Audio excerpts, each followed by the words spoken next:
The idling stop system prevents unnecessary fuel consumption, exhaust emissions, and noise.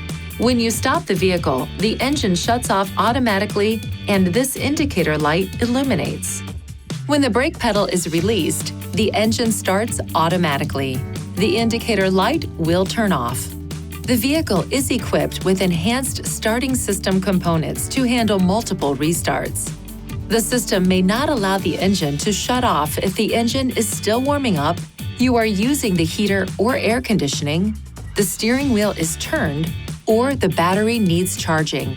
If any of these conditions exist, this indicator light will illuminate.